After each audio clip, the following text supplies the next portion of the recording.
2026-এ বাংলায় সিপিএম ভালো ফলাফল করার জন্য অভিনব এক উদ্যোগ নিল। সম্প্রতি শেষ হলো সিপিএম এর 3 দিনব্যাপী রাজ্য সম্মেলন। তো সেখান থেকে যে বিষয়গুলো সিপিএম সামনে রাখছে, যা শুনলে আপনি চমকে যাবেন। 2026-এ যাতে সিপিএম ভালো ফল করতে পারে তার জন্য এমন এক নজিরবিহীন সিদ্ধান্ত নিয়েছে সিপিএম, সেটাই এই ভিডিওতে আমরা আলোচনা করব। সাথে থাকুন। নমস্কার বন্ধুরা, বিএন বাংলা গোল্ডে আপনাকে স্বাগত। আপনি যদি নতুন হন আমাদের চ্যানেলে অবশ্যই চ্যানেলটা সাবস্ক্রাইব করে নিচের বেল আইকনটা প্রেস করতে ভুলবেন না। আমরা এই চ্যানেলে রাজনৈতিক ভিডিও আনি এবং তা সহজভাবে বিশ্লেষণ করি।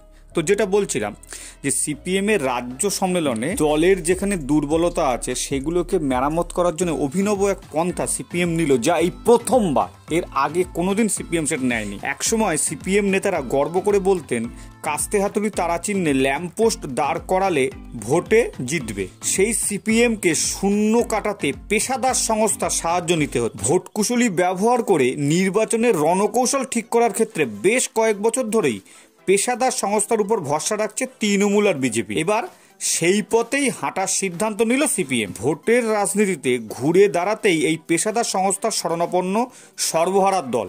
দীর্ঘ রিপোর্ট তৈরি করেছে ওই পেশাদার সংস্থা। 27তম রাজ্য সম্মেলনের তৃতীয় দিনে সেই রিপোর্ট তুলে ধরা হয় মঞ্চে। রাজ্য সম্মেলনে সংগঠনের দুর্বলতা দেখিয়ে দিল পেশাদার সংস্থা, তাও আবার পাওয়ার পয়েন্ট প্রেজেন্টেশনের মাধ্যমে। এই দুর্বলতা থেকে কিভাবে দল বেরিয়ে আসবে, কি পদক্ষেপ নেবে, সেসব পরামর্শ দিচ্ছে ওই সংস্থাটি। সিপিএম প্রথম থেকে এ ধরনের সংস্থার বিরোধিতা করে এলেও এবার কিন্তু সেই পথেই হাঁটতে চলেছে তারা। সোমবার রাজ্য সম্মেলনের তৃতীয় দিনে এ নিয়ে ঘণ্টা 3 আলোচনা হয়েছে যে ভবিষ্যতের কি পথ নির্দেশ হবে। নির্বাচনে প্রার্থী বাছাই সংক্রান্ত পরামর্শও দিচ্ছে কর্পোরেট সংস্থাটি। তবে এ নিয়ে দলের রাজ্য সম্পাদক মোহাম্মদ সেলিমের দাবি, পেশাদারি সংস্থা অর্থের বিনিময়ে কিছু করছেন। এবারই প্রথম রাজ্য সম্মেলনে প্রায় 3 ঘন্টা ধরে আলাদাভাবে আলোচনার ব্যবস্থা হয়েছিল।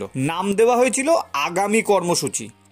সোমবার বিকেলে সেই আলোচনা হয় সম্মেলন কক্ষে।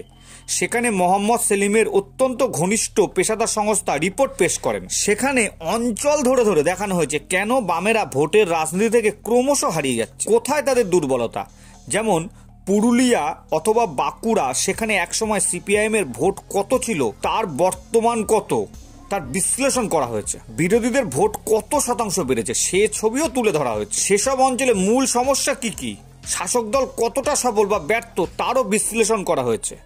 এরপর দেখানো হয়েছে কোন বিষয়কে সামনে রেখে সেখানে আন্দোলন করা উচিত, অর্থাৎ এলাকা ভিত্তিক নির্দিষ্ট লক্ষ্যকে চিহ্নিত করে সেটাকে আন্দোলনের হাতিয়ার করা। এটাই ছিল সিপিআইএম এর আলোচনার মূল বিষয়বস্তু। হ্যাঁ, সিপিএম নেতৃত্বের অবশ্য দাবি, সাধারণভাবে গোটা রাজ্য জুড়েই একই ধরনের ভোট প্রচার চালানোর যে প্রবণতা তা বদল করতে হবে। অর্থাৎ একটি কেন্দ্রীয় কৌশলে ও স্লোগানে গোটা রাজ্যে প্রচার নয়, আলাদা আলাদা প্রচার হবে।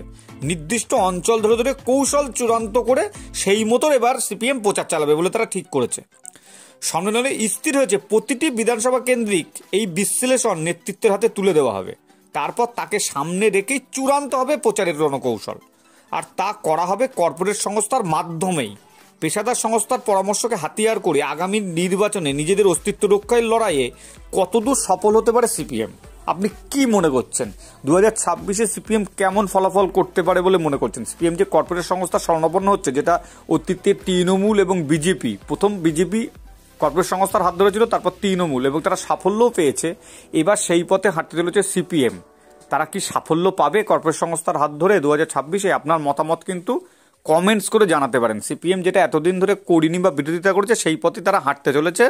দেরিতে হলেও তাদের শুভবুদ্ধি সম্পন্ন হয়েছে। আপনার মতামত কমেন্টস করে জানান। ভিডিও ভালো লাগলে লাইক করবেন। ধন্যবাদ। নতুন ভিডিও নিয়ে খুব তাড়াতাড়ি দেখা হচ্ছে।